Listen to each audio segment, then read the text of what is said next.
On time. Our clock basically shows 5:30, even though that clock's a little bit off. I think everybody's telephones will show that we're right on time. Hey, I'd like to welcome everybody out. Appreciate you joining us today. We got a few things we need to cover tonight, so opportunities to discuss some important issues. I'd like to go ahead, if you don't mind, lead in a moment of silence and also lead in the Pledge of Allegiance. So if you'll take a moment and just join me in a moment of silence.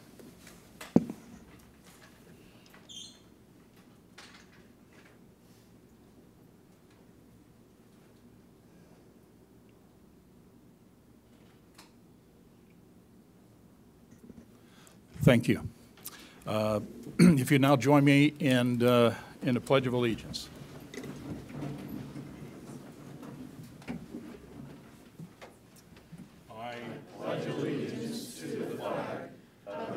States of America, and to the republic for which it stands, one nation, under God, indivisible, with liberty and justice for all.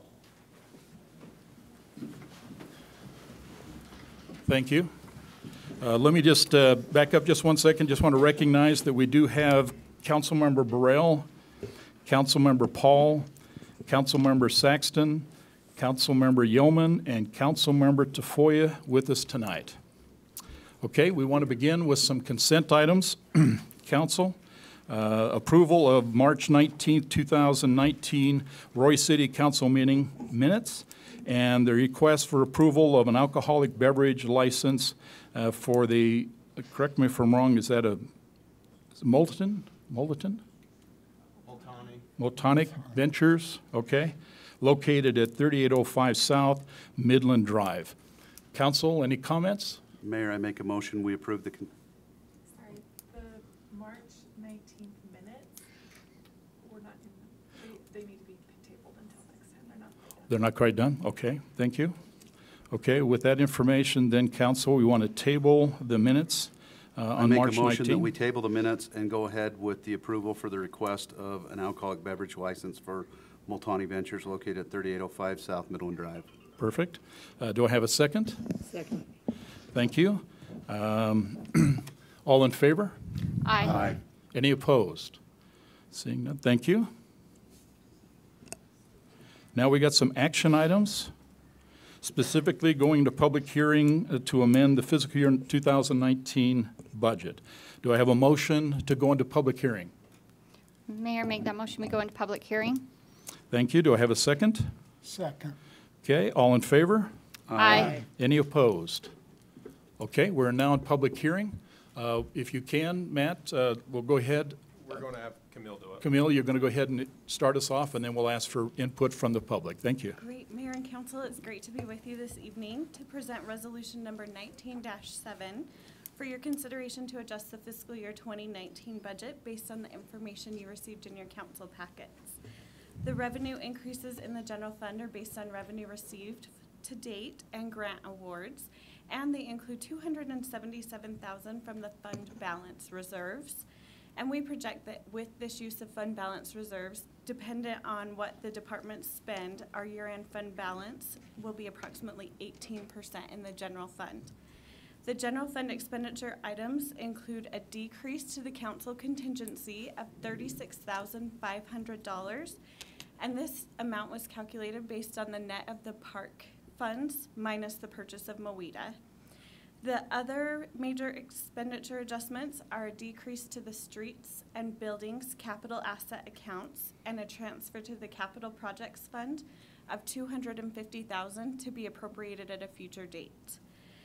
There is also an adjustment proposed to return the $200,000 worth of ramp grant funding back to the Weber County Ramp Grant Program for the ice skating rink. The other adjustments to the general fund expenditures are small miscellaneous budget line items. And in the capital project fund, we're proposing an increase to interest earned of $30,000 and a use of fund balance reserves of $200,000. These amounts will allow us to fund $125,000 for park improvements at Municipal Park and $105,000 to continue park improvements at the George Wallen North Park. We've reviewed the entire city funds and are proposing other adjustments based on the revenues received to date. And with that, we recommend the city council approve the adjustments as proposed in resolution number 19-7 to adjust the fiscal year 2019 budget. Thank you. Thank you. Okay, this is a public comment period. Does anybody would like to stand up and make comments on the proposed budget changes? Okay, seeing none. Do I have a motion to close public hearing? So moved. Thank you. Do I have a second? Second. Okay, all in favor? Aye. Thank you. Now, council, questions for Camille on this budget? Comments? Just a comment. Town hall, there'll be a town hall meeting April 10th, which is next Wednesday, at Municipal Elementary regarding the concept plan, right, for Municipal Park. Okay, that's a plug to ask people to participate in that conversation. Love to see you. Okay, perfect. Council, any other questions about the budget changes? Motion to approve ordinance 19-7. Okay. Second. I have a first and a second. Have a motion. This is a roll call vote. Councilmember Saxton. Aye. Councilmember Yeoman. Aye. Councilmember Burrell. Aye. Councilmember Tafoya. Aye. Councilmember Paul. Aye. Motion carried. Thank you. Thanks for your work on it.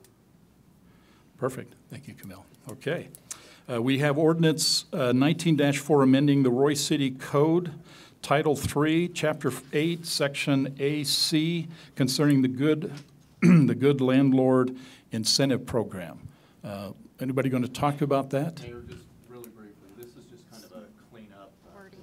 Well, it'd be nice if it was on a consent agenda, but since it's a resolution to change the ordinance, we can't put it on there. But there were some changes in state law dealing with good landlord programs and getting into criminal records and allowing someone to deny a rental based on criminal records. So we've taken that out of our existing code to make it consistent with state law. Okay, perfect. Comments, questions? Okay, seeing none, do I have a motion then to approve ordinance 19-4 amending the Roy City Code Title 3? Mayor, I'd like to make that motion that we go ahead and adopt resolution number 19-4, amending Roy City Title Code 4. 3, -4, concerning the good landlord incentive program. Thank you. Do I have a second? Second. Thank you. This is a roll call vote. Councilmember Paul. Aye. Councilmember Tafoya. Aye. Councilmember Burrell. Aye. Councilmember Yeoman. Aye. Councilmember Saxton. Aye. Motion carries. Thank you. Okay, we have a presentation to talk about transportation plan. I'd like, if it's okay, to just kind of bring the council, which you received a hard copy, and to the public a little bit about the issue with the transportation plan that we have. So if you will, just bear with me. Let me bring this up. You can see it on that on the screens. Council, I want to talk just briefly with you about a couple of plans that are basically in motion as we speak and are the importance that we have. As you may very well, we've got a plan right now to look at the general plan. It is a document designed to guide the future actions of the community. It is the foundation for us. And so with that, there are efforts afoot right now within the city to help work that. Obviously, the planning office is engaged in that. We hired a contractor called Landmark Design. They're working a general plan review and will provide some feedback to us, and I believe the latest information sometime close to the end of the year. And then, of course, the Planning Commission will be actively engaged in that process. Council, included in that is an economic development plan. This incorporates, we're still working through the economical development, but incorporates a committee, an economical development committee, for us to basically assess where we see opportunities for businesses. It also includes the redevelopment agency, which the board itself meets regularly on occasion to address in terms of these redevelopment areas that we have in the city. We do also, and we'll consider because of recent legislation changes, what's called community reinvestment areas for the future. We see that to be the change, and we also established a business advisory board to kind of see how we might be able to make some improvements and make ourselves more business friendly. In concert with that, we also have the transportation plan. This involves a variety of organizations. Public Works, obviously a day-to-day activity. UDOT, because UDOT will use it as a funding source for us as to where we're dealing with UDOT roads, particularly our mainstream roads in the city.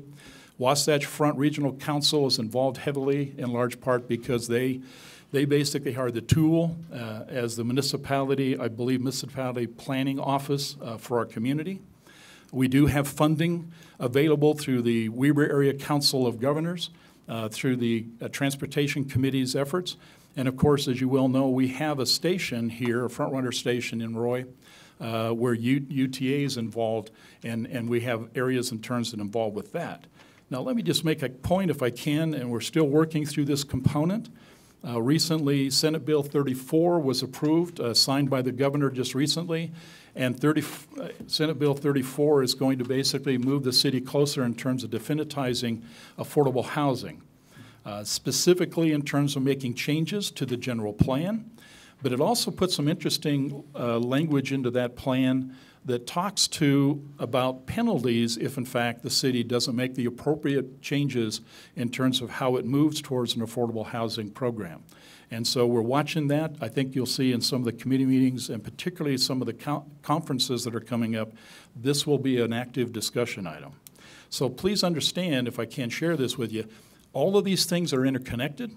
The transportation plan actually is a subset to the general plan, as well as it will be the affordable housing plan will also be a subset to the general plan. And so they are all linked together, and we obviously have to work to make that effective in Roy City. Now, I'd like to focus, if I can, a little attention as it relates to the transportation plan. It should not come as a big surprise, Council. The Roy City Council approved a transportation plan. That transportation plan is kind of interesting. The first thing I want to share with you, and I apologize if there's some pieces you can't see from that distance, but this particular chart reflects where our current lights are, traffic lights, roundabouts, and of course how they connect to our main streets within the city. The roundabouts have the circle around them, and of course the red dots are all the current traffic lights. Now, what makes this interesting and how this becomes part is the transportation plan is a future document, and as a future document, its purpose to kind of give us a roadmap and where we need to go. Included in that, then, is future proposed traffic lights. This is what the plan is proposing. To me, it makes good sense. There's surely some good evidence to suggest that these traffic lights are needed at these locations, and the plan talks to those. It also includes elements with new roundabouts. With that, you can see we have 2 and potentially 4 opportunities to put roundabouts in our cities as part of this transportation plan. I think the city manager is going to talk a little bit about one. We got some information recently. I'll leave that for him to discuss with the council. This transportation plan also talks about some elements that deal with UDOT and UDOT having an interest. There's a study currently going on right now. If you look at the 50, 55, and 56 study right now that talks about how we're going to help mitigate some of the concerns with the traffic. We have solid evidence to suggest that that street in Roy is already at capacity, and the reality is that there may be a requirement based on the end of the study we expect from UDOT this coming end of this year that may include some widening elements. We already know that UDOT has a plan to widen 3500 as it connects up to Midland Drive in the lower part of the city, or the western part of the city. Also involved in this particular transportation study is what's called traffic calming devices. I want to make sure we understand exactly that it states traffic calming devices, and that it's proposing in order for an effort to help mitigate some of the challenges. It is for this purpose I'd like to simply focus a little bit more on the traffic calming devices, and let's see if we in fact figure out the direction the council would like to go. So let's, if I can, just share some things with you in terms of this particular issue. Numerous complaints from residents throughout the city about speeding vehicles through the neighborhood is a constant concern with this council and the staff. I cannot tell you, be honest with you, how many complaints we have, and they are numerous. We've had people within the city simply tell us they are worried about putting their small children out in the front of their yards because of the high-speed traffic inside of our cities, particularly around our residential areas. Council decided to finally do something about it, and as a result of that, it's infused within the transportation plan. Experts suggested traffic calming devices was the right answer versus stop sign. There's some evidence out there, the documentation is pretty clear, that stop signs by their purpose is an effort to try to control traffic for accidents, whereas traffic calming devices' primary purpose is to slow traffic down. Unfortunately, when the first traffic calming device was placed on 5700, there was no public input on what type of traffic calming devices would work best, and them having a voice in that process. And as a result of that, this led to numerous complaints from residents on the traffic calming circle, which is one of the devices available that was installed at that 57 South location. Now that kind of brings us where we are today. If I can, let me just be very serious for a moment. The purpose then for a calming device is centered on public safety. It is the purpose of these devices. The importance of reducing vehicle speed cannot be overstated in an area where there is potentially a conflict between pedestrians and motor vehicles. If you look at the chart on the right, it becomes absolutely clear, and this is not our chart, this is the Federal Highway Administration's chart. It becomes pretty evident by their research and their studies that if a person is in fact struck as a pedestrian by a vehicle, they have a pretty good opportunity of surviving at the lower speeds, intuitively we know that, of 10 to 20 miles an hour. And as we get closer to 35 and 38 and 40, their chances of having a fatality is in fact pretty good. It's in this particular issue that we want to focus our attention. The reality is that, and you know this, the faster the cars speed through the city, if they come in contact with a pedestrian, the reality is it can be devastating. Now, why is all this important? Let me just, if I can, and I don't have a chart, but I think it's important I share some information with you. In 2016, there were about 6,000 fatal injuries to pedestrians in this country. And the reality of that is that of those, 248 of that almost 6,000 were children under the age of 14. And probably the worst of all of that, if I can make it any worse, is the fact is of that number, 78 of those children were under the age of 6 years old. That is what the record shows, and that is exactly what unfortunately has happened. Now you may say that's the nation.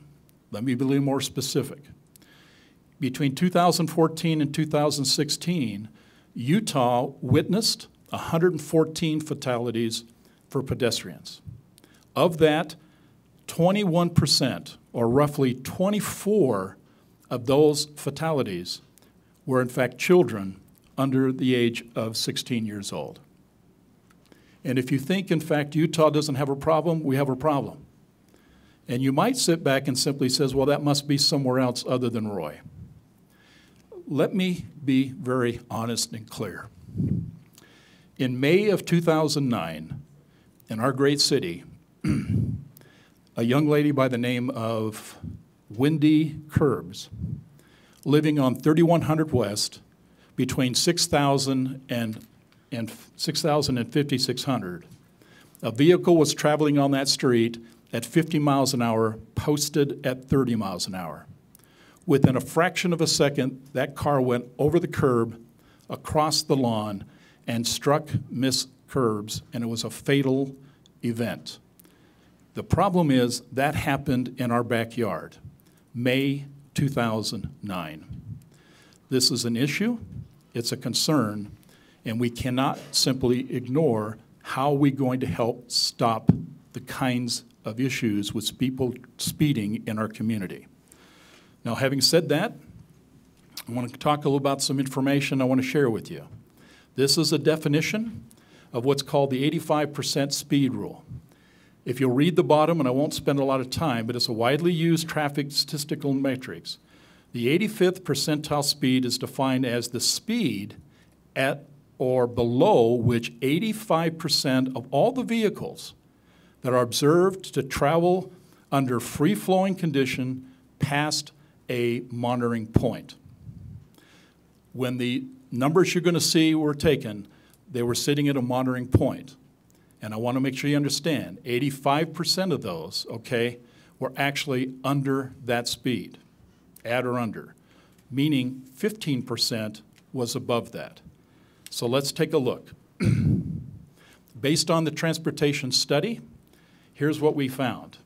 On the calming circle located at 5700 South, the posted speed is 25 miles an hour.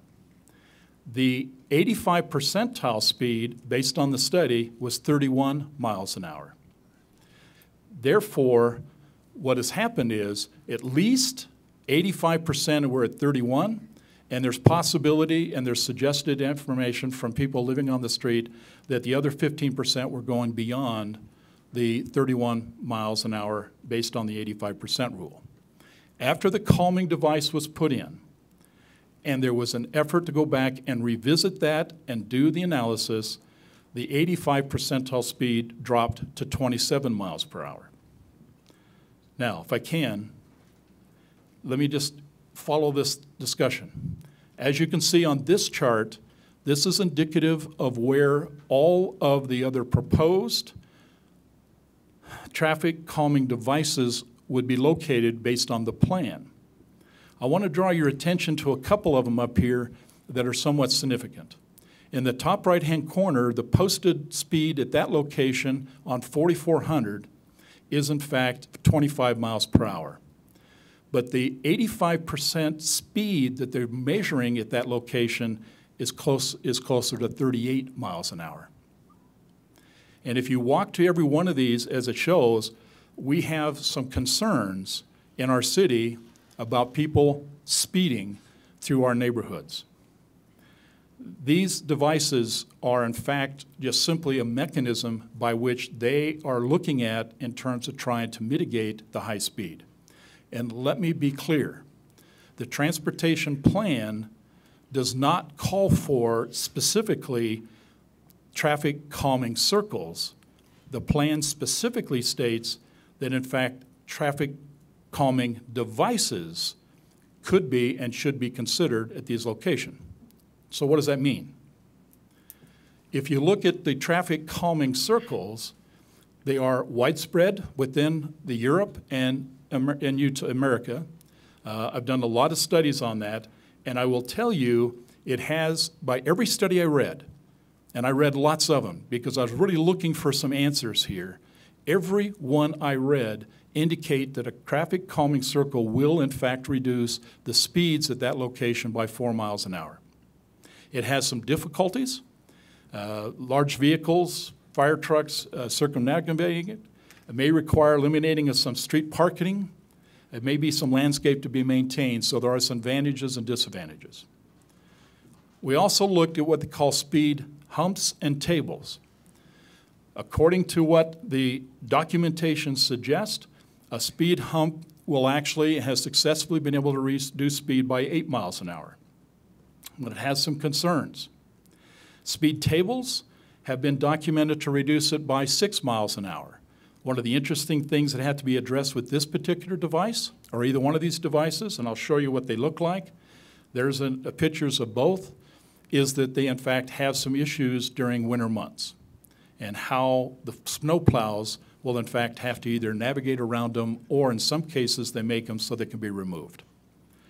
Another device is what's called an emergency-friendly speed cushions. These cushions have proven effective and have reduced the speed by 7 miles per hour. There doesn't seem to be really any disadvantages to them, except the fact is that people on bikes who don't want to run over these cushions oftentimes will drive around them. And as you can see, in this case, emergency vehicle, it's made so emergency vehicles simply go between those in order for them to not be impacted. There's also what they call a dynamic speed display sign. Advantages: it basically has been proven that it works between 4 to 6 miles per hour, and it offers, in essence, a faster response for public safety vehicles because they don't have to go over bumps or humps or cushions or navigate around circles. It just simply measures the speed. Disadvantages, according to the record, is that they have a problem with vandalism. So, in conclusion, council, city staff needs to move forward and budget, execute the implementation of the approved Roy City Transportation Plan. You signed it, you approved it, and Roy City, right now, staff needs to implement it. Given the numerous complaints from the residents surrounding the one calming circle at 5700 South, city staff, let me repeat that, city staff needs clear direction from the council.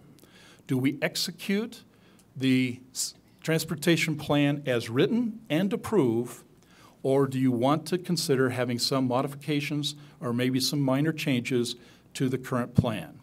It is with that, then, it's open for discussion. Council? Any comments?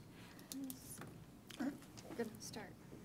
Go ahead. One thing I would like to do is potentially have a work session on this. We talked about last council meeting or a couple of council meetings ago, meeting with people to discuss their concerns in the neighborhood and that.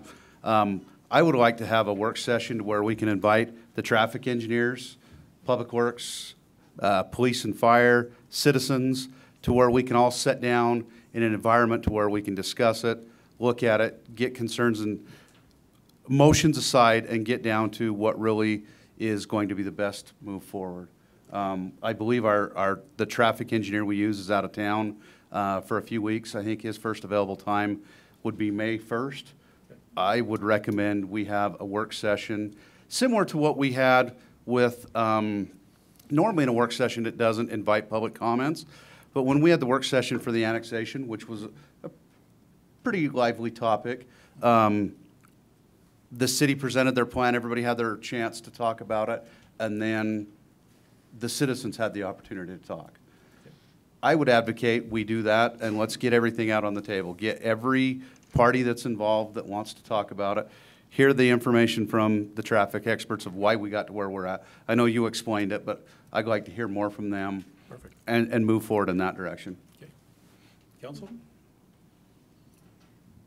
Well, I think that's actually something I could support.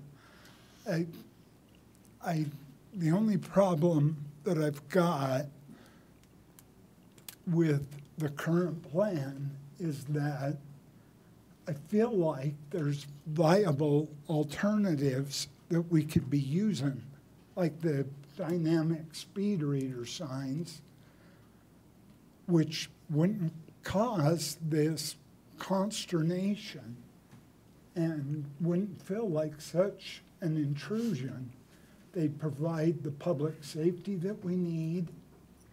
And so if we could look at that meeting, I would be more than supportive of sitting down with the engineers.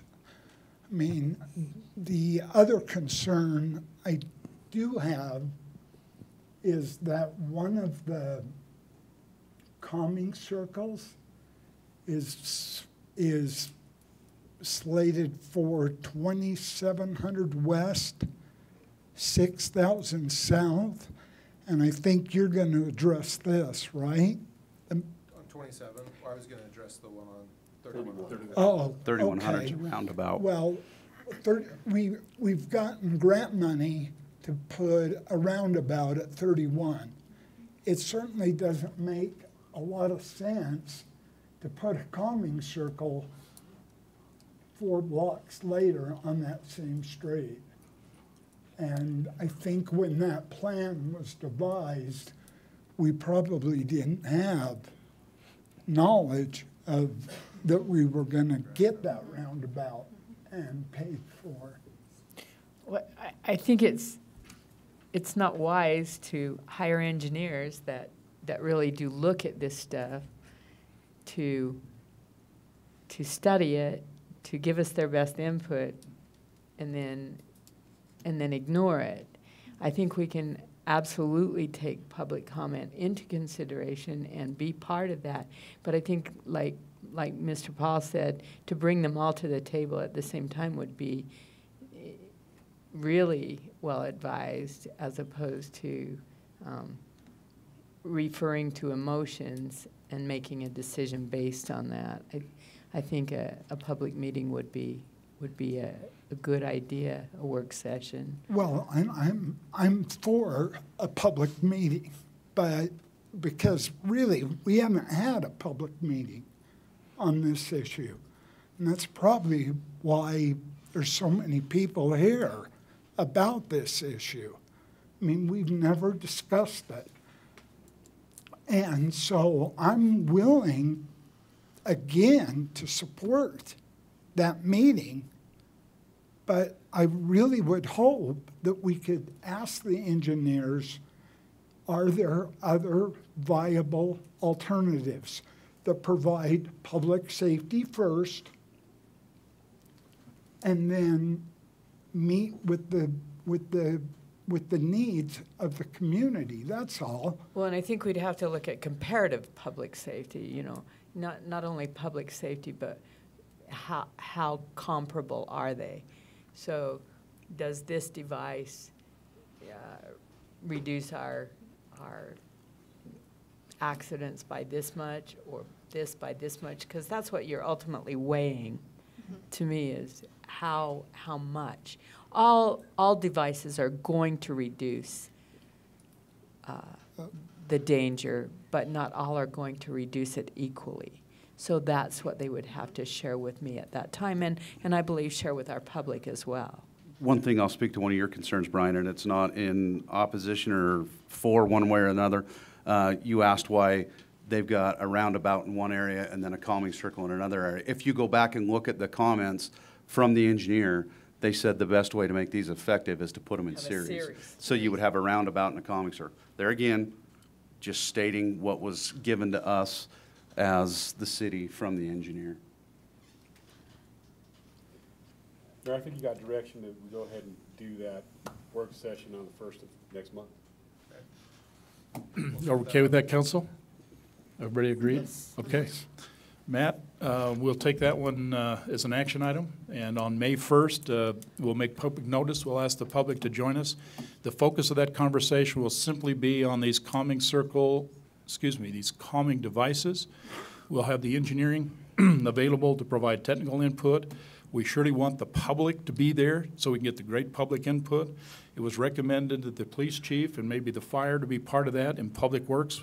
Let's work that out if that helps in that process, and the council will be there to take all this in, and hopefully we can get ourselves a direction exactly what we need to do with this plan. I think it works, and I think we can support that. So if everybody's agreed, yeah, Matt, that's our marching orders, okay? Thank you. Okay, having said that, I'd like to basically move into a public comment period. This is an opportunity for you to stand up in the microphone. All I ask, if you would, is your name and your home address, and then share your thoughts on any topic, any subject you feel is important for us to hear. Right there. Thank you. Thank you, sir. Braden Stander, 5544 South, 3750 West. Thank you. You probably know why I'm here. The calming circle that we just went over. One, I'm trying to get my mind around the slides you just showed, sir. I'm blown away that we have a device that doesn't create the issues that this has caused, saves the taxpayers upwards of $20,000, and scientifically proves that it's as effective as a circle, yet we're gonna go forward with circles is crazy to me. But I did have a question on the data that was shown. How was that data collected? Actually, I pulled the data together. It was important for me to do that, so I went right to the Federal Highway Administration documents. And I do have copies of those, and I have those sites for references. There's a lot of data out there in reference to this, but it came from the federal side. And I did officially request that information. I'm looking forward to receiving that on the 8th. But who collected the data for us? When we showed those, the studies, was it people out with radar? Was it our law enforcement? Who was actually collecting the speed limit? I don't want to get too personal with that because you submitted a grammar request, is that correct? Yes. I just know that it's a number of offices moving in that direction, and Morgan has been trying to spearhead parts of that, but some of that involves the police officers because of the broad spectrum of what's being requested. And so it's coming from lots of different sources. But to be honest, from what I understand, we downloaded everything that is in our database. Okay. So the briefing charts you've just seen, the talking points we gave to the council, all of that is included in your request, and plus everything else in terms of any emails that took place on the topic, it's all in there. So, and plus, as I mentioned, the police officers have a lot of information. They also would be required to include to that. Okay? Well, thank you. I also was given the AASHTO and the MUTCD guidelines, and was told that those were the guidelines you followed when you guys built this plan. Is that correct? I would have to check with our traffic engineer, because they're the ones that developed the plan. Right. Okay. Because I have been reading some of those and some current concerns with the controlled devices.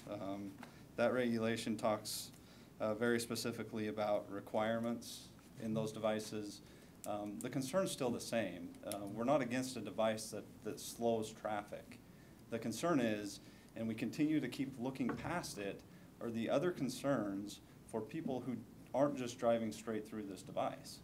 There's pedestrian concerns. There's when you're turning left, it's a lot less safe for those people coming north and south than east and west, and none of those concerns have been addressed. I've been from Virginia to Texas, all over. I cannot find a single device that matches what we have. I've seen similar devices that actually take into consideration pedestrian traffic and all of those things. And I think that's what we as a community are asking for is, why are we so focused on the speed concern and continually, people have complained numerous times about all these other concerns, and we just keep saying, well, we're gonna wait. We waited 6 years before I could get stop signs in my neighborhood, and we waited until someone got hit by a car. We waited until our crossing guard got hit and drug up the street before we did something there. At what point are we gonna listen to all the concerns that everybody has and address them and quit kicking this can down the road? The regulations that I've been given, the device does not meet any of those. So we're picking and choosing little pieces that we want to believe in these regulations, but we're not adhering to all of them. There's curb guidelines. There's even guidelines in here that tell you the types of vehicles that are going to be navigating the streets and the proper spacing for turning around devices, and we haven't met any of that with this device. So I can't disagree with your comments. I think, in all fairness to you, Braden, I think the answer might very well be is we just have to bring the experts into the discussion and simply tell us exactly how we got there. Because at this point of the process is, there's no way I can answer that and the foundation. I just have to rely upon, as Council Member Burrell indicated, I have to simply say we hired an engineering firm who specializes in this, and they provided a document. Now we need to understand a little clearer, you need to understand a little clearer, the population needs to understand a little clearer exactly how we derive to these. And I think those are good questions that need to be asked. I mean, the big question is that the street with the highest speed of the 85th percentile isn't where we started our devices. I know. Well, why would we not start there? I have my own opinions and suspicions of why I think that happened. Mm-hmm. And I think there's a lot of people in this room today that feel that same way. Mm-hmm. And I mean, it's frustrating, I understand. you know, because it impacts us every day. Understand. And our concerns just are not being addressed. Well, let me offer a solution. Let's look on the 1st of May. Please join us if you can. We'll try to make it work. I ask you to come with questions. You have good questions to be answered. Let's see if we can get the answers you're looking for. And I'd love to be there, sir, but I'm actually out of town. May 1st. I know. Can we, what time? Can Well, we- the recommendation, and I'll talk to Matt, but the recommendation is 6 o'clock because there was some discussion about trying to get the residents who are working, and 6 o'clock seemed to be the best answer. And I'll tell you, my schedule, I will not be here May 1st, so, Okay? If you'd like to talk to me afterwards, I can give you some information. okay, Okay. thank you. Thanks. Okay. Name and address, please. Mayor, Council, John Bailey, 5680 South, 3600 West. And thank you. I can see that you're looking at our concerns, and especially the public's concern on our kids' safety, and thank you for that. As most of you know, I have a part-time job working for Weber School District in the transportation department, driving the school bus. And one of my issues with this little roundabout is a bus cannot go around that, make a left-hand turn without either taking a rear tire on the roundabout or driving over the curb. And so that's one of my concerns. I pass that roundabout at least 4 times a day because I pick up kids right there. And I've seen things that can happen that the engineers that you talk about are professionals, but they don't live by them. And so if they live by them, then they could probably do a better study than, you know, stats and statistics.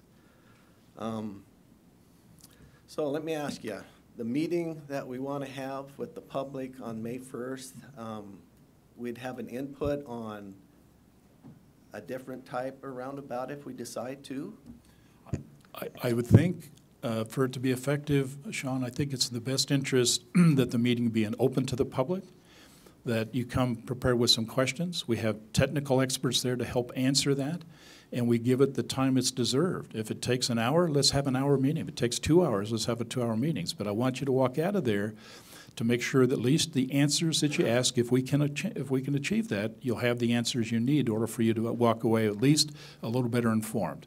Whether the group likes the answers or not, I can't answer to that, but I think we offer the opportunity.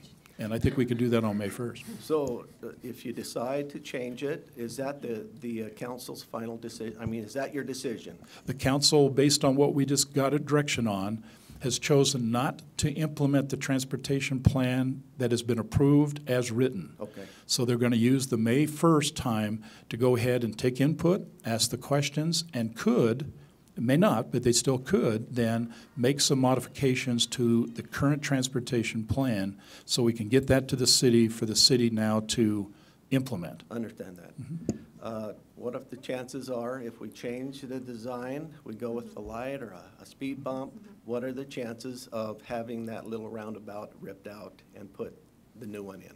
Council has full authority to direct what happens at that location and all other 8 locations in the city. They have that authority. And what they will do is they will direct their comments specifically to the city manager. And if the decision from the council is they choose to do that, then the city manager will ask Public Works to make that happen. Okay.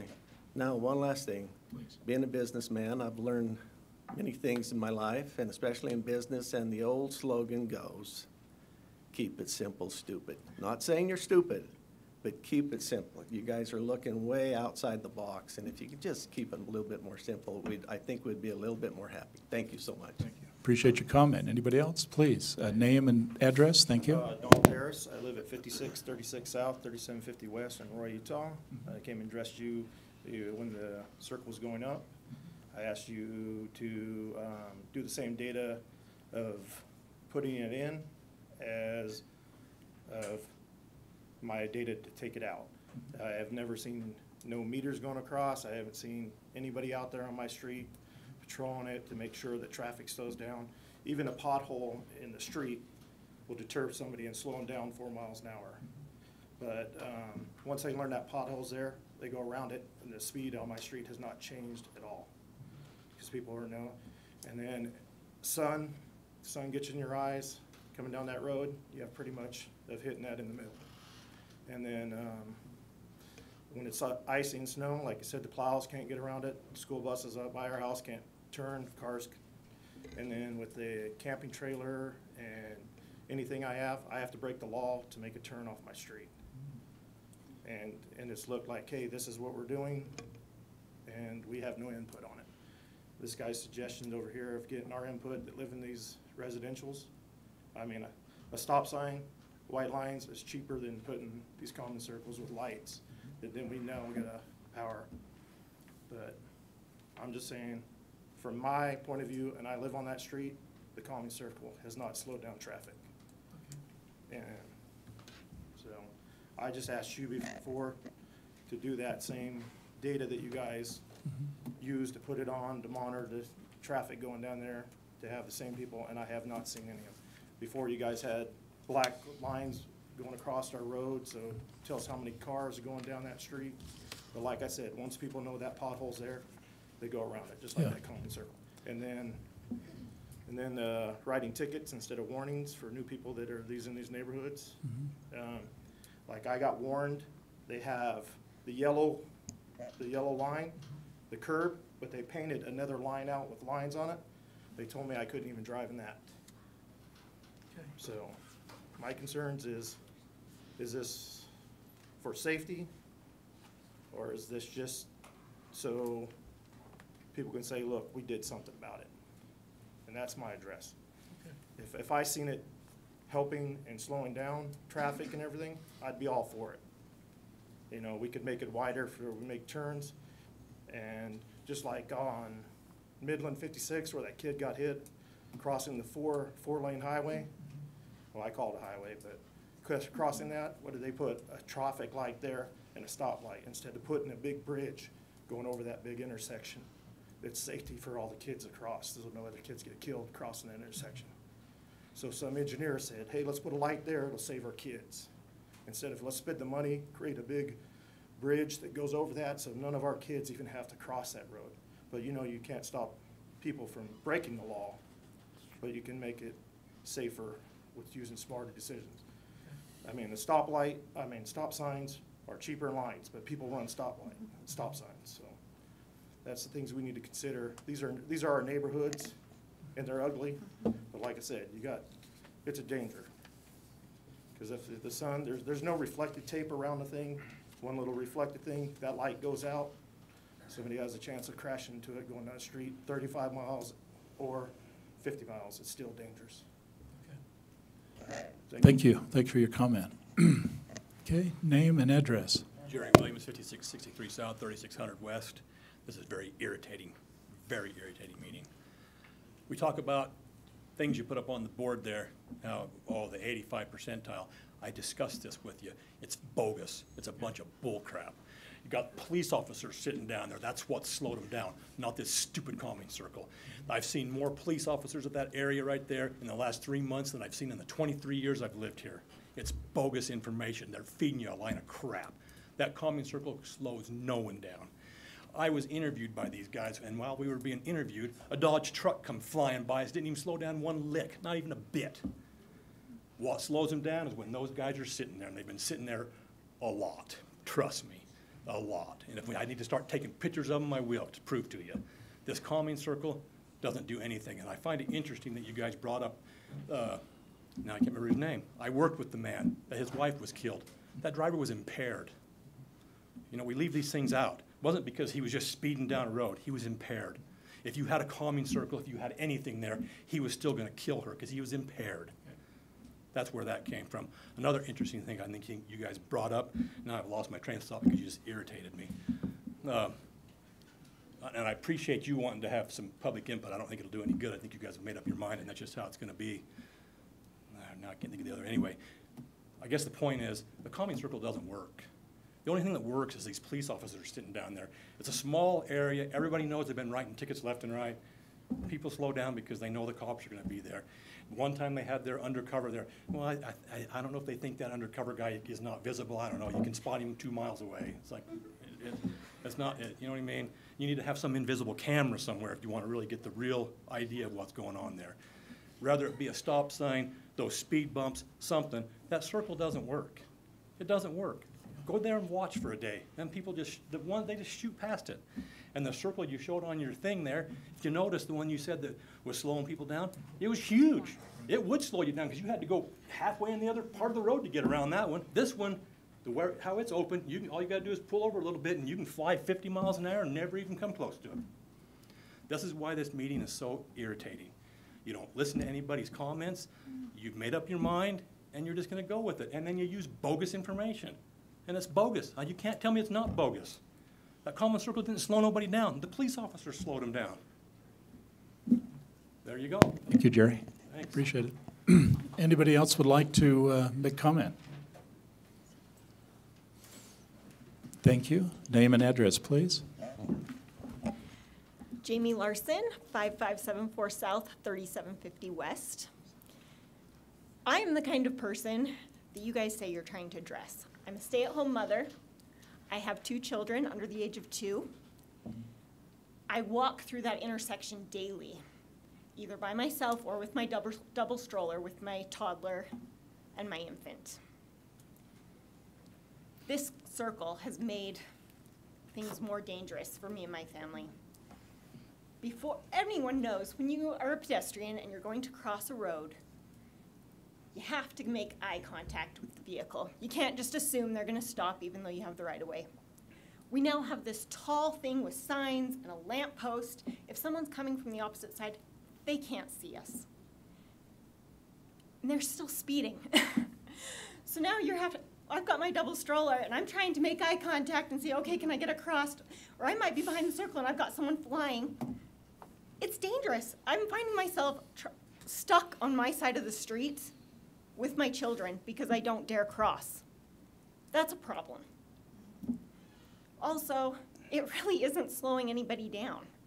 They do go straight through. Last night, I was along 5700 West on my daily walk, watched probably about 12 cars go through.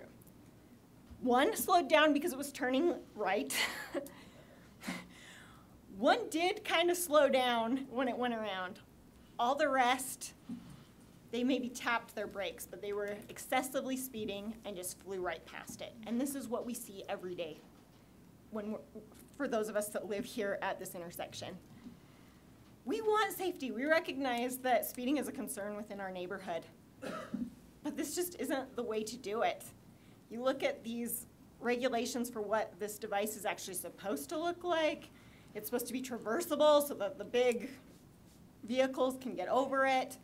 You're supposed to be able to have a clear plane instead of having all these tall signs and a lamp post that make it so it's difficult to see. And one of the things on your slide said that it's supposed to make it more aesthetically pleasing, which anyone that's been around it knows that that is not the case. It looks like an eyesore, and I imagine it will get worse as weeds and things populate our lovely circle. And so I just really would like people to consider those issues that those of us in the actual neighborhood have. And then while I have the floor, I do actually have another issue that I need to discuss since I've got a babysitter and was able to make it tonight. My backyard is against the new assisted living center. They brought in a lot of backfill. I don't know if you've actually seen how much backfill they brought in. It's 2/3 up my fence line. And so my first question is, because I've heard 2 different answers and I can't seem to get a straight answer, is if the fence that they're putting between us is going from my level of the property or their level of the property, because I've got pictures. I was going to try and email to you guys earlier today, but I'll discuss that in a minute. That shows, I mean, the people on the other side are clear up above the fence. It gets no fence for them at all right now. And also why it's not gonna have I'm hearing it's just gonna be a vinyl fence rather than soundproof fence, which they just installed the giant HVAC units, and they're right in my property, right above the fence line. And I happen to have some experience with HVAC units because I'm a cost segregation expert. And for those of you that don't know what that is, it's a tax study that goes in with building projects and helps segregate out the lives. So like a light should be 5-year depreciable property rather than depreciating it over the life of the building. So I have quite a bit of experience with buildings and having to do these site visits. And I know they can get pretty darn loud. I don't want two sitting there right above my fence line blasting me with noise. The second issue, I just want it on public record in case it becomes an issue going forward. This past weekend, we had a lot of rain. Our basement flooded. That's the reason the email was not sent out today. I've been spending the whole day with the disaster recovery team. Because of this new building, it's displacing the groundwater, it appears, and even with our sump pump, it overpowered it, and our family room is pretty much at a loss, and a couple of the other bedrooms, where any other little flooding we'd had in the past was always on the other side of our home. It was now on the side facing the building. So I just wanted that on public record in case we have to go after that later. So thank you for your time. Thank you. Thanks for your comment. Anybody else would like to share their thoughts? Please, name and address. Trudy Crossley, 5552 South, 3750 West. With regards to the calming circle, I just, it's one thing to sit and look at something like that on paper and say, yeah, it's not a problem, it's not a problem. And to look at the alternatives, you talk about a speed bump, and the biggest concern is snow plows. Okay, I've lived here now 18 years, and if I get a plow down my road more than 4 days of the year, that's a lot. So for the rest of the year, 361 days, that's the argument against a speed bump, because for 4 days, one truck's gonna have to navigate it. Those guys are pretty good. And the plow this time going around it left plenty of snow around that circle. He can't navigate that either any better. So some of these arguments that are being thrown up are I just like to see some common sense. And it's great for you to make decisions on things that you don't have to drive through every day or deal with every day. Your bus drivers, he's not the only one. That was the major bus stop for several of the bus routes. You've got high school kids, you've got elementary kids, we've got kids in our neighborhood who are special needs, so that we have buses that have to come right to their doorstops. Now they have all of that to deal with every day, twice a day. And a little common sense would go a long way. And for those of us who have to go around it, I come in and out. If I don't pass that between 5 and 10 times a day, that would be very common for me to have to negotiate that 5 or 10 times a day. And I drive a very small car, and it's a pain for my car. I haven't taken my trailer out around it yet, but I imagine that it's not going to be very comfortable doing that. Those who drive truck and trailer for their work and have to negotiate it every day, it's an impact. It's an impact on how I feel about my city. It's an impact on how I feel about negotiating my streets, and to tell me to just go the other direction is ridiculous. That's like telling you that you have to change your route.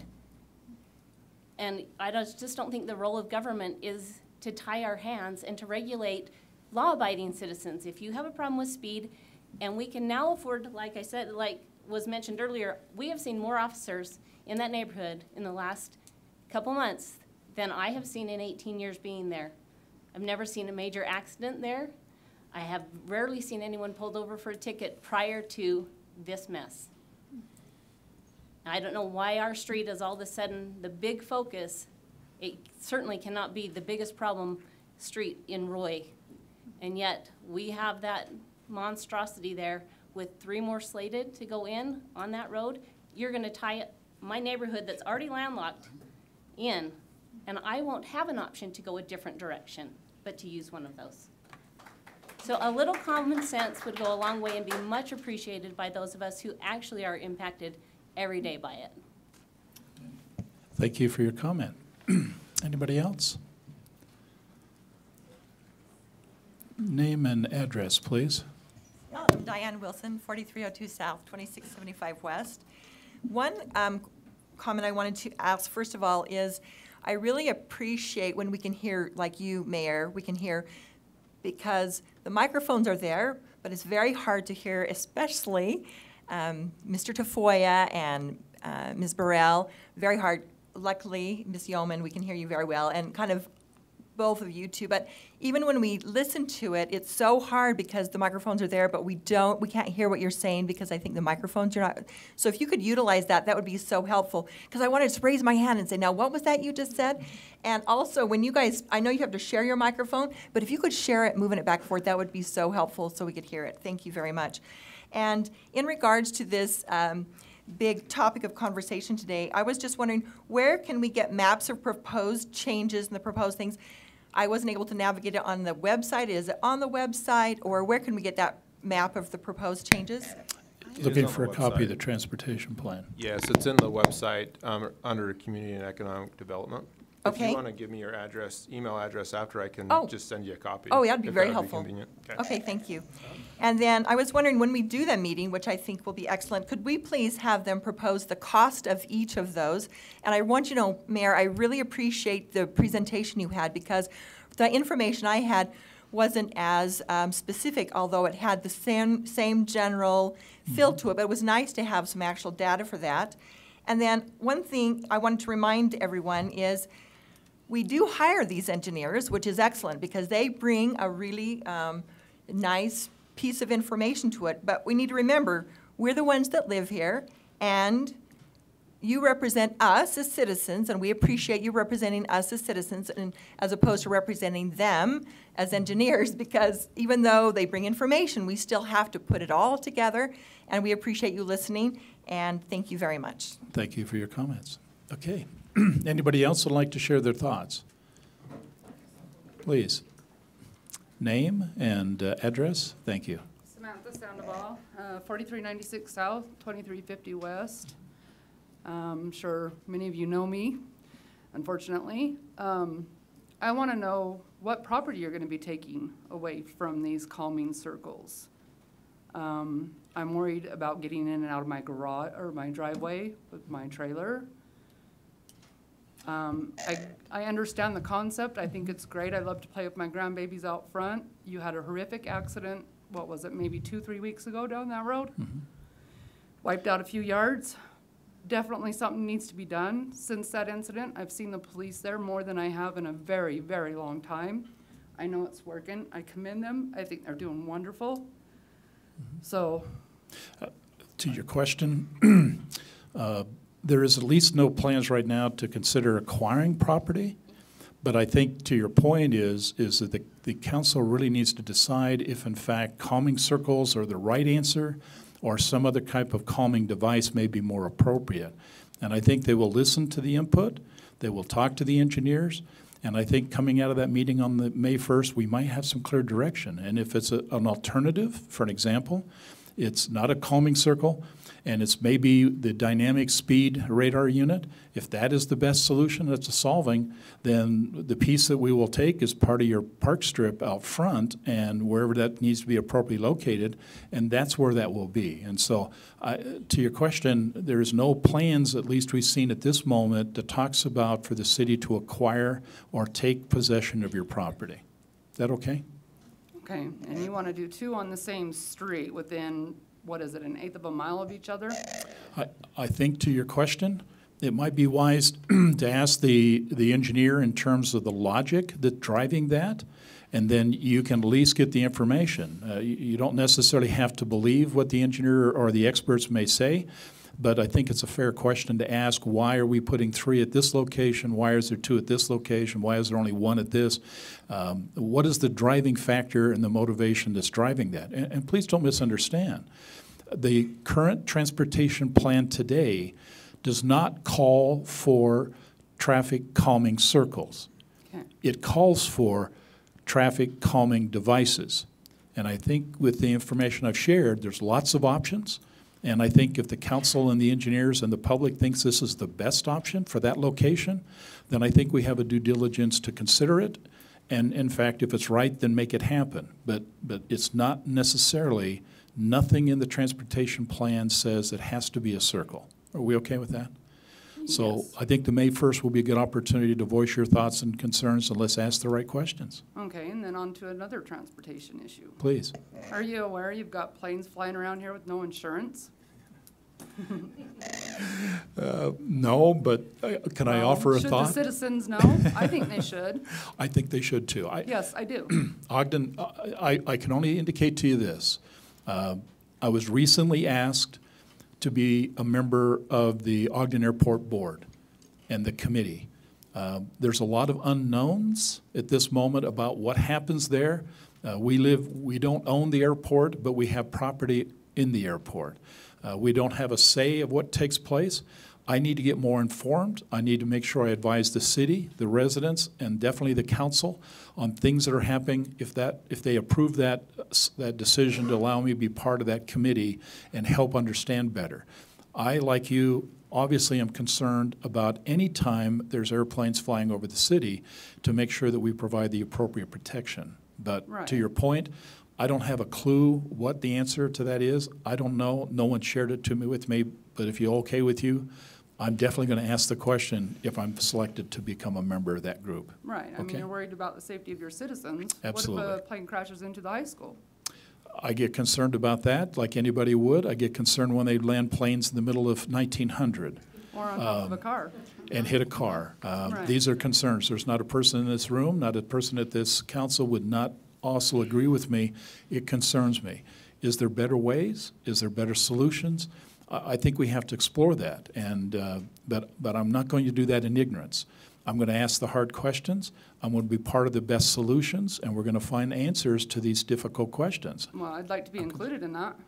Well, these are public meetings when they hold them, and as far as that, they announce when those public meetings are posted. The problem is, I don't do that today, but I surely would not have a problem if I'm selected to the committee and the board to make that known on the Royce City website, and you can join us at the Ogden Airport Terminal. I've been there a couple of times already.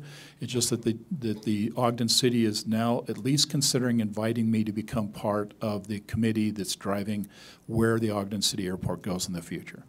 Okay, so if they allow me that opportunity, and I'll know here in the next few weeks by the vote by the city council, then you have my commitment that as those public meetings come available, I will make sure they're posted out there so that anybody from Roy that wants to be part of that conversation and listen to what's going on could be part of that. Fair enough? Okay. Okay, thank you. Thank you. Thanks for your comments. Name and address, please. Thank you. Leanne Chaston, 3751 West, 5700 South. I was here a couple weeks ago saying, please give us the data, tell us how you collected it when you do this traffic study. And I'm sorry I was a little late. Maybe I didn't get this. That information you shared about how it went from so many miles an hour to less, and was that based on our traffic calming circle? Okay, it wasn't a national or federal or it was No, the one ours. that I showed was the actual results where in fact the engineering offices performed the study before and after, and the data was made available to the city. Okay. We're transparent. There's no reason for us to keep any of that close hold. If the answer is the council elects to say we'll make a lot of that available when you come to the May 1st meeting, then maybe we can put some information out on the table, and please take it and read it. Yeah, and like I said 2 weeks ago, my neighborhood will be watching how you collected that. How can we take the fact that there's more police there in the last 3 months than in the last 18 years and sift through that information? I would like to know how we can account for the police presence versus actually people slowing down because of something you guys have constructed. Sure. We need to know how that was collected. I said we'd be watching. I still think we need to dissect that information. Okay. I can't go on what was there. That's not working for me. Also, and I agree, you employ or pay consultants, engineers, to look at this. That's their expertise. They've gone to college for that, whatever. They can mess up. Things like this have been torn out in Seattle. Things like this have been torn out in Layton. I was talking to the economic development director of Layton, the former one, and they tore something out because it didn't work. According to what their engineer said would work, it didn't. So please remember that. And I hope that you are loyal to us, not the city engineer and not your consultants. That's a big deal. Where is your loyalty? Because I don't And we elect you, so I guess, you know, in the end, if we don't like what happens there, we can make a vote of that. But engineers mess up. And please, let's get this data correct. What is because of the police presence and what isn't? That's it. Thank you. Okay, thank you. Great comments. Mayor? Yes, ma'am. Can I, Mr. Daly, I believe it was, that works for the buses, is that right? Bailey. Bailey. I'd be interested in if our engineers have experienced with the buses. I mean, have they gone with him on his bus route? Because I think that would be helpful. It's possible, but to my point, I think, and correct me if I'm wrong, Sean, you've not had a city official riding on your bus as you've tried to circumvent that particular site. Is that a fair statement? Correct. Okay. I did notify the transportation coordinator guy, my boss, and I told him to go out and look at it, and he came back and told me that, you know, that would be great for a slinky bus, but no, he says that was. So I think that would be something that ought to, from my perspective, ought to happen prior to that meeting. Okay. I don't know if there's an objection to that. Matt, could you at least look at that and maybe? We can definitely look into that, yes. Okay, and maybe to the extent of the request from the council member, maybe you can have an invitation to see if any other council members would like to be sitting on that bus and actually ride through it. So, good comment. Okay, let's see what we can do. Yes, ma'am. Yes, sir. Sorry. I just wanted, there's been a lot of comments about why we have been down there so much for the last 3 months. A number of reasons. First off, once it was put in, we had numerous complaints that people are driving around it the wrong way, driving head-on into other traffic. So we're down there trying to keep the people in the neighborhood from killing each other. The other problem is we have some idiot who keeps driving through that intersection and honking their horn trying to irritate the people. Why somebody would be so childish as to try and punish the people at that intersection for that traffic device being there, I don't know. But we're trying to keep a fight from breaking out there. So if you want to know why we've been down there, those are the 2 reasons. Sir, we're already being punished in that area. Pardon? We're already being punished in that area. We're not punishing, we're trying to keep people from crashing. No, it is a danger there. You said you're. Yeah, people won't obey the law. Yeah. Yeah, when they drive, instead of going right, going left. Is a danger, right? Yeah, it is. That's what we're trying to say. It's more hazardous than. Okay. Yeah. Okay. Obviously, we got a lot of opinions and emotions, and that's fine. We want to surely get through the emotional portion of this and see if we can get down to what really matters, and that is, does it work? Is there some element, is there options that should be considered other than there? I think these are things that can come out if you allow it to happen on May 1st. So let's see if we can do. Anybody else would like to step up and bring up any comments or questions on any subject? Please, all we need is your name and address. Thank you.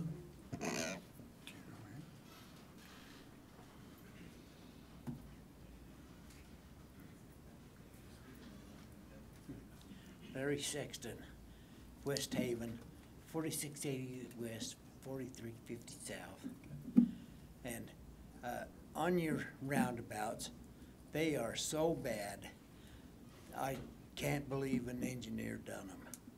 But because when you're going down 4800, you have 2 lanes there, then you got a lane that you gotta move into or go out of, and it's just a bad situation. And you've got 2 more of them that I call suicide lanes, where they go down and have to cut in and block you off or whatever. That one on 48 is a bad situation, and whoever designed that shouldn't have his engineer's license. Thank you. Thank you for your comment. Okay. Anybody else would like to share their thoughts? Okay. Another comment, please. Mayor, I'd just like to ask a clarifying question. Yes. Braden Stander again. So it sounds like the discussion in the council today is that regardless of the concerns of the citizens, whatever the engineers decide from this meeting, that's what you guys are gonna go with, is that? No. No, No, that's not, yeah. Well, there's That's just been a not- lot of conversation that these guys are the experts. And I kind of got the feeling that whatever they say is what we're gonna do with. No. And I think our opinions matter. Yeah, agreed. The head-on collision stuff, to me, that's way more dangerous, and it happens every single day to me. Somebody cutting that corner, coming head-on at me, it's an issue. And those are the concerns that I've been bringing forward since day one, and none of them have been addressed. And I would hope that a guy honking is not our biggest concern in the city. I mean, that seems a waste of resources to chase somebody honking. But Well, I can't speak to, I think it's what happens oftentimes next, is the fact is, today, in fact, it's honking. Tomorrow, somebody decides they want to basically stop that vehicle and get physical. We really need to address this. We've had a lot of complaints about coming and why the police officers are involved, because the people are getting very angry, okay, with that honking. And Well, so this we device just. has divided a neighborhood. Agreed, It and that's the absolutely reason is. why it's very important that you give your voice to the council. Let the council go ahead and hear what you think, how you feel. Let's get some answers to your questions, and then let the council make a very difficult but important decision in behalf of the citizens that fits the needs of this community. And again, please don't misunderstand. The traffic calming circles is only one device. There are 4 or 5 others that could very well be very effective at the same location and other locations. So Who determines the actual devices that will go in? the council, in this case, needs to give clear direction to the city in terms of what to pursue. And so if the council decides that simply says this we think is the better solution based on all the input, then the council will make that decision. Okay. It's either they make the decision or they choose to simply take it out of the transportation plan. But the city cannot implement an approved plan, which is approved, without the council making the modifications they believe they need to make, and then giving city clear direction to now implement the plans based on the new approved, okay, transportation plan. And that's what we just want the council to do, to help us. Your voice in this process is important.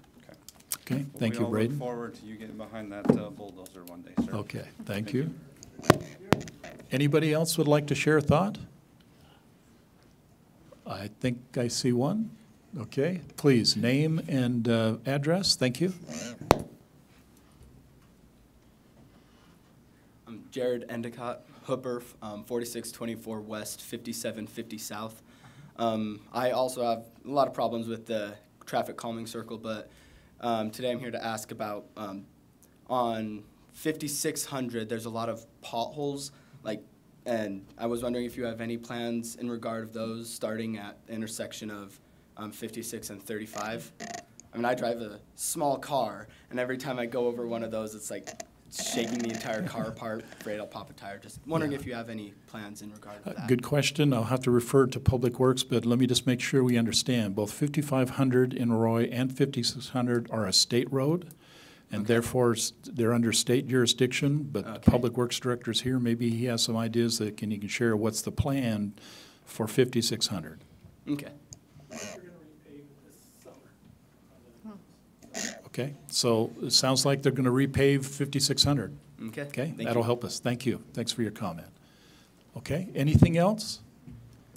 Okay, thank you for your time. We just got a couple other things we want to talk about before we adjourn. City Manager report. Matt? Yes, Mayor and Council, I have a couple of items. First of all, I'd like to, you mentioned it, also Brian, or Councilman Saxton, about the grant that we were rewarded. It's about $1 million for 2 different grants. One of them is in 2025, and that is for the roundabout at 3100 and 6000. And so that's about $673,000. And there was another TAP grant rewarded for sidewalk along the same street of 6,000, but that's going to be a 2020 grant. Anyway, we look forward to that, but I want to give a quick shout out to city staff. Steve Parkinson, Ross Oliver really worked hard for these grants. They're not easy to obtain, but so good job on that. Would also like to mention that last council meeting, I mentioned that on 5600, there's going to be some removal of those trees down by 3100. They got approval to do that tomorrow morning, actually. It's spring break, so traffic might be a little bit light, but you're going to see a little bit of traffic diversion. We've advertised that on our Facebook page as well. So just watch out for that. There might be a couple of delays as traffic gets heavy. Councilman Saxton already mentioned April 10th will be the town hall meeting over at Municipal Park. I'd also like to mention that Chorus is our online, or our court program that we use to facilitate all of the justice court payments. Chorus is a state-run software that is not by our choice, but by the states to facilitate all the courts.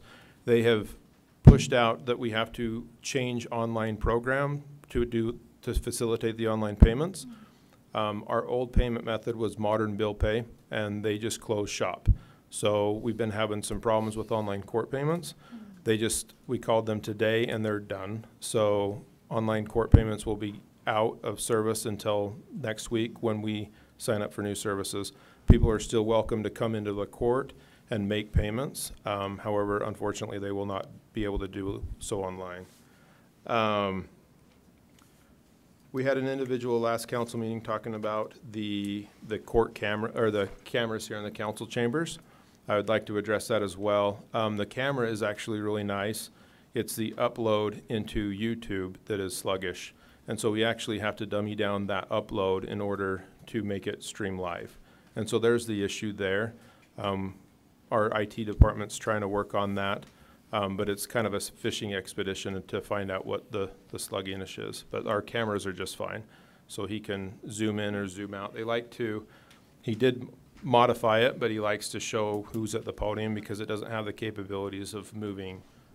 Those systems are about $20,000, so. Is YouTube the best forum? I mean, is there a way to upload those to our website, or is YouTube the forum we have to use? YouTube's Just the forum curious. that we obviously do use. Our website doesn't have the capabilities. We could look into other avenues because I know there's other places. YouTube really looks at your users when uploading, and we don't have a lot of user base viewing, and so they're going to slow it down for us. So, Sid's Pond, it's kind of a nickname, is out here behind us. That's where the Christmas lights are. We've had some comments about that and creating an official name for it. So I would suggest that we take it up with the beautification meeting, but if any other council members would like input on that name, but we can take that up and then draft a resolution to officially name that. It was named for a reason back in '91 for the deaths for Sid's babies. But keep that in mind. It's more of a nickname right now, not necessarily a pond, but it just kind of stuck when people started calling it back then. I'd also like to mention the National Boys and Girls Club Week is the week of April 8th through the 12th. The main event would be on Friday, April 12th, where they're going to have food truck vendors, and they have a lot of club kids out there doing some performances and stuff. A lot of fun. Urge you to go out there. I'll personally be there. It's a lot of fun out there. So, also, I'd kind of like to talk about some of the directors, the staff in the city right now. As you know, we resent out the agenda for today about the alcohol license, or yesterday for the alcohol permit that was given. I'd like you to know that alcohol permit came in yesterday. Andy Blackburn spearheaded that. I know Chief Marino got right on it, did a background check. We have a part-time staff member that goes out from the fire department. He was unavailable, so Chief Como went out himself and did that. This was all done by city staff working together to facilitate this alcohol license for this business within 24 hours to get it on the agenda to make it possible for him. So I just want to mention there's a lot of things that we don't talk about, and a lot of people within the city that really jump to things like this, but a big shout out and a big thank you to city staff for accommodating that. And I think that's it for me. Thanks. Great rundown. Thank you, Matt. Council, any comments, thoughts, anything you want to share? Just real quick, the intermittent Mountain Roy Clinic is under construction. It's located at about 5900 South, 1900 West. Going to be a 2-story structure. It's going to add it's going to take the Herefordshire from 15,000 square feet to 34,000 square feet. And so if any of you have questions as you drive by there, that's what's being built. And it was a lot of work by staff and by council to get that project and make it a reality. So anyway, I thought I'd share that. Okay, thank you. Other council members, any thoughts? No, not at this time. Okay. Seeing none, do I have a motion to adjourn? Mayor, I'd like to make that motion, we adjourn.